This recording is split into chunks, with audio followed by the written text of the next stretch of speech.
Medios de comunicación y escuchaba a un interesante columnista, no recuerdo bien el nombre de esta persona, un historiador, que hablaba sobre el Mayo francés, ¿no? Se lo conoce como el Mayo francés, un momento de revolución ocurrido allí en Francia, obviamente, que tiene que ver con el año 68, si mal no recuerdo, por ahí Esteban nos va a decir. Pero cada vez que se habla del Mayo francés no es por un hecho cultural sucedido allí que no tuvo repercusión en el mundo, sino que efectivamente, simbólicamente, tuvo una repercusión muy grande en diferentes lugares del mundo. Como nos gusta aquí pensar, reflexionar, tener un pensamiento crítico de las cosas, invitamos a Esteban Piquewix, que es psicoanalista, es miembro de la BAE, de la Biblioteca Analítica de Esquel y de la Escuela del Psicoanálisis Lacaniano. Está bien dicho, por ahí va, Esteban. Es la escuela, soy miembro de la Escuela de la Orientación Lacaniana, que es Ujú. una de las 7 escuelas que conforman la Asociación Mundial de Psicoanálisis, que es el conglomerado de escuelas de enseñanza alrededor del psicoanálisis y que siguen las enseñanzas de Freud y de Lacan a partir de lo que se llama la orientación lacaniana, que es las enseñanzas y relecturas de Freud y de Lacan por Jacques Alain Miller. Bien. Eh, Perdón, ibas a decir algo, No, Chavo. yo lo que quería saber es, con todos estos títulos que te tiró Mauro, ¿tenés tiempo como para ir a ver los pajaritos a la Laguna La Z, para ir a jugar al fútbol? Gran jugador de fútbol. ¿Te da el tiempo o ya está listo, se terminó tu vida? No, hay que hacerse el tiempo. Hay que hacerse el tiempo. Hay que hacerse el tiempo. Gran jugador de fútbol, ahí te la responde, gran jugador de fútbol Esteban, y bueno, aprovecho ahí para tirar un centro que tiene que ver con esto, ¿no? Yo recordaba que en algún momento determinado, no sé si al pasar o puntualmente tocamos el tema del Mayo francés, más allá de la lejanía histórica o cronológica en el tiempo y geográfica con respecto al viejo mundo, ha impactado esa situación en ese momento, impactó en toda la cultura mundial, ¿no? O prácticamente en gran parte de ella. Vos estás en lo cierto, efectivamente, el Mayo francés, que se lo conoce así como la revuelta estudiantil, obrera, respecto de lo que, grosso modo, podríamos decir las tradiciones, con la simpatía respecto del movimiento comunista, la revolución rusa, etcétera. Toda esa revuelta, toda esa conmoción social, etcétera, por supuesto rebotó en todos los lugares del planeta.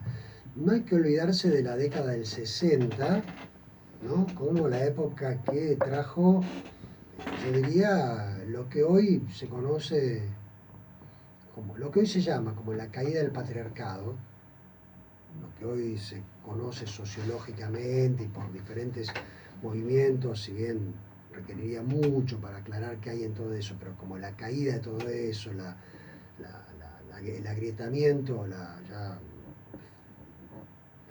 fallecimiento de las fórmulas patriarcales de organización de la sociedad, que puede leerse también como las tradiciones, ya el 60 era, podríamos decir, un preaviso.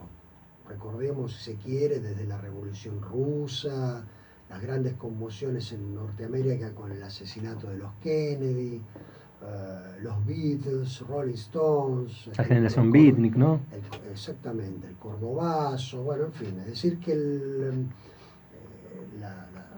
Mayo francés repercutió a todos los niveles, mayor o menor medida repercutió, pero se diría por un clima de época, un clima de contexto. Así que efectivamente, que está bien que vos plantees eso, ¿no? No fue una revolución, No, no, no. pero fue un movimiento de planteo, se podría decir, respecto de conmover las tradiciones, ¿no? Sacudir la estantería un poquito. Sí, por un fenómeno que habría que analizar un poco más en detalle, qué pasó con todo eso, ¿no? Una pregunta, Esteban, sin conocimiento, Sí. ¿no? Pero me parece que entre algunos de los intelectuales que andaban dando vuelta en aquel Mayo francés, uno que está en Argentina, si mal no recuerdo, es Tomás Abrán, uno. Pero Foucault también estuvo por Por aquel lugar, supuesto, ¿no? sí. Varios de ellos. El Mayo francés tenía una influencia y presencia no solo del movimiento obrero, Ujú. estudiantil y cultural, por la tradición, se diría, intelectual francesa, que es muy poderosa, sí, o lo ha sido, ahora ha quedado un poco relegada, se la quiere hacer callar a partir de un cambio a nivel mundial respecto del dominio y se habla no de los grandes sabios o los grandes intelectuales, sino de los grupos que serían los que inspiran el conocimiento a nivel mundial, más ligado al orden de la ciencia, no tanto a la autoridad intelectual. Pero efectivamente estaban desde Foucault, Merleau-Ponty y Jacques Lacan. Estaba en eso, efectivamente. Estaba ahí también. Él estaba dictando, en fin, su seminario. Venía dando el seminario desde el año 64 en la Escuela de Altos Estudios, invitado por Luis Althusser, que tiene que ver obviamente con esto del mayo francés, porque, como dice Jacques Lacan, fue excomulgado. Ese es el término que lo utiliza, de la Internacional de Psicoanálisis, la asociación fundada por Freud. Luego de 10 años de enseñanza al interior de la Asociación Mundial, de la Internacional de Psicoanálisis, conocida como la IPA, donde él era miembro a través de la Sociedad Francesa de Psicoanálisis, sin embargo se le cuestiona su enseñanza y su práctica. Y como él dice, es excomulgado, que es una frase notable de Lacan, porque él se compara en ese punto, dice que corrió la misma suerte que el filósofo Spinoza, Baruch Spinoza, ¿no? Excomulgado por ser una suerte así de hereje, de poner en cuestión lo que Lacan llamaba, por la palabra excomulgar es muy interesante, porque remite a lo religioso. Y efectivamente, Baruch Spinoza es echado de la iglesia por hereje. Lacan usa el mismo término diciendo lo que hay en la Internacional de Psicoanálisis, la IPA, es religión, ¿no? Bajo una perspectiva de pensar las instituciones como religiosas, no en el sentido banal o del uso común del término religión, el que rápidamente se lo significa como ligado a una iglesia o ligado a la práctica, en fin, de algún tipo de religión, creencia, etcétera, o culto de la fe, sino más bien lo que compone el precepto, el principio de lo que quiere decir la religión, ¿no? En última instancia, las tradiciones son la religión del padre. Por eso te decía en un principio esto de la caída del patriarcado, ¿no? La deflación del patriarcado, el estallido del patriarcado. Y Jacques Lacan estaba allí, pero estaba allí de un modo crítico, ¿no? Porque en el momento que se produce el mayo francés, las clases estaban muy interrumpidas, tuvo que dar seminarios que en realidad eran más largos que lo que daba en ese entonces, y él dio algunos cortos seminarios, los de esa época, que son el número 16 y 17, y contesta con mucha más, te diría, agudeza y conceptualización, y de manera muy precisa, un año y medio más tarde, cuando retoma algo que existía también en la cultura, que era la invención, podríamos decir, de los discursos, ¿no? Que era un término que se usaba también mucho, era un concepto que se trabajaba mucho, y hasta el día de hoy se ha expandido el concepto de discurso, que venía desde las religiones, de la lingüística, y Lacan lo toma para el psicoanálisis.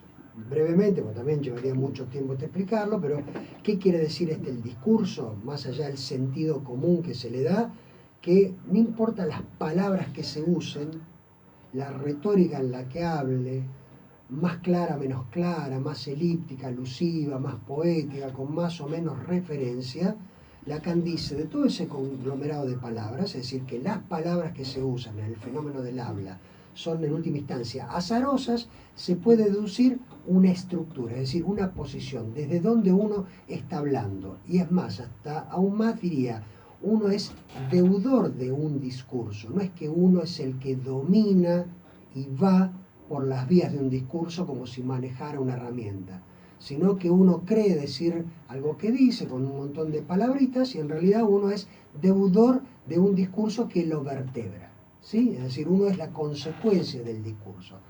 Queda que uno se dé cuenta o no de eso, ese es otro tema. Pero digo, Lacan extrae de ese modo 4 discursos solamente. Dice, está el del amo, está el de la universidad, que lo anticipa como un oráculo y dice, la universidad en el futuro va a ser el amo moderno, lo vemos a diario. Hoy se cree a rajatabla lo que surge de los grandes centros de conocimiento, ese es verdadero, es científico. El papel de la ciencia hoy es fundamental, ha trastocado nuestras vidas. Aquí estamos totalmente alienados. Absolutamente, y nuestra vida está tocada por esos aparatos que vos tenés ahora, grabándote, filmando y cosas que no estaban en nuestra percepción, en nuestro cuerpo no estaba preparado para eso. La técnica por la ciencia trastoca todo eso, trastoca el modo de experimentar la vida, el cuerpo, etcétera. Sería otro tema largo, pero él dice, es el del amo, el de la universidad, que es una forma del amo. El discurso histérico, que acá no es un insulto, el discurso histérico es aquel que sufre un síntoma, el que sufre, el que dice, tengo tal cuestión, esto es lo que no anda, y es el que pone a trabajar, el que hace a trabajar. Eso se puede ver en la vida contemporánea, el que denuncia algo y hace empezar a trabajar a los que mandan. Va alguien, el médico, y dice, aquí me duele y no sé yo por qué. Se ponen todos a trabajar tratando de lograr un conocimiento allí. Y Lacan inventa un discurso más que dice, es el inédito, absolutamente nuevo, nunca visto, que es el discurso analítico. Que para decirlo muy acotadamente, tal vez no se entienda bien, es el que se ocupa de los restos que la cultura saca como lo que no serviría para nada. Como el tacho de reciclaje.